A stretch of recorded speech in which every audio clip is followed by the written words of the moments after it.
belə bir əslində sanki belə bir şey yaranır Nizam bəy.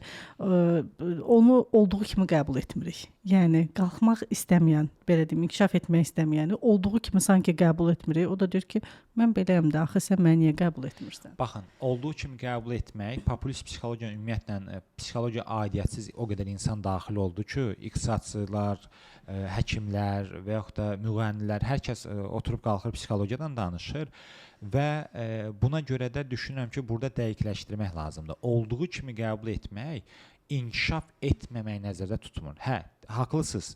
Bir insan deyə bilər ki, mən kitab oxumaq istəmirəm. Nə istəyirsiniz məndən? Bir qadın və yaxud bir bəy də kitab oxuyansa və yaxud da maarifçi bir adamsa, təhsilli adamsa, dünya görüşlü öz uşaqlarına dünya görüşlü ata və yaxud ana arzulayırsa, o buna əvvəlcədən baxmalıdır. Adama deyirlər ki, sən məni alanda görürdün ki, mən elə deyiləm, beləyəm. Amma olduğu kimi qəbul etmək, mən beləyəm deyib yerində qalmağı özündə nəzərdə tutmur. Yəni, misal üçün deyək ki, bir insan əsəbidir, sevdiyimiz bir insan da əsəbidir və yaxud da əsəb problemi var. Biz onu əsəb problemindən qəbul etmiş ola bilərik və ona da bunu ötürə bilərik ki, səni qəbul edirik, amma sən bir yerindən tərpən. Çünki sağlam bir şəxsiyyət doğulandan ölənə qədər inkişaf etməklə məşğul olur. Kimsə deyəndə ki, mən beləyəm, məni olduğum kimi qəbul edin və s. Bunun özü bir müdafiədir və məsuliyyətdən qaçışdır. Sənin əsəbin bizim ailə həyatımızı zəhərləyir. Zəhmət olmasa, ya da rədd ol, get müalicə al. Yəni, birinci zəhmət olmasa, ikincidə rədd ol deyirik, üçüncüdə də özümüz çıxıb gedirik.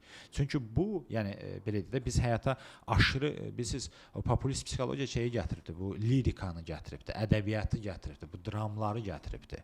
Amma reallığa baxanda, acımasız reallığa baxanda hər şey əslində çox sadədir. Sənin əsəbin oğlumun qızının həyatını məhv edir. Sənin əsəbin məni məhv edir. Sənin əsəbin və yaxud deyək ki, anormal davranışın ailəmizin büdcəsini məhv edir.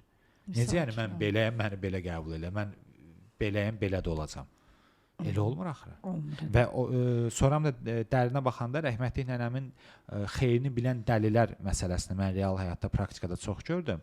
Yəni sonra dərinə baxanda görürük ki, bu adam konkret müəyyən adamlara qarşı belədir. Məsələn, əsəbiyəm deyən bir ər, baxıb görürsən ki, mənim özüm başıma keçmişdə gəlib başqa formada, baxırsan ki, sənə qarşı əsəbidir, uşaqlara qarşı əsəbidir, rəisinə qarşı nəsə əsəbi ola bilmir.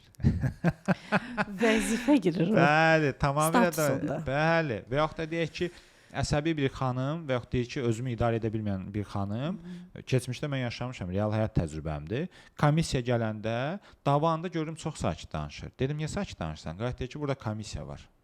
Dedim, komissiya olmayanda başımı oynatırdın. Yəni, bu dərinə baxanda, o deyirlər, mən eləyəm, mən beləyəm, bu hamısı illüziyadır, yalandır, yalan.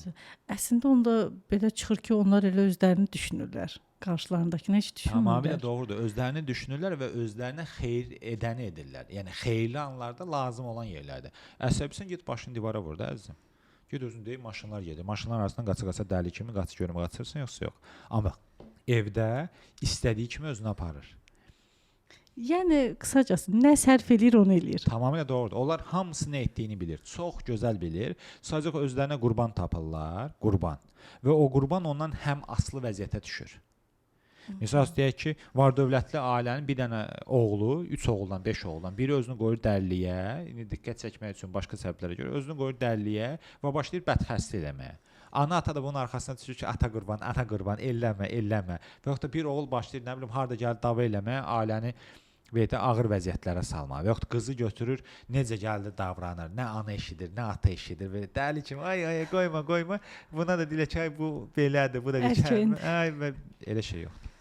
Onlar mənim əlimə düşməyiblər sadəcə. Nizam bəy, biz sizdən qorxduq.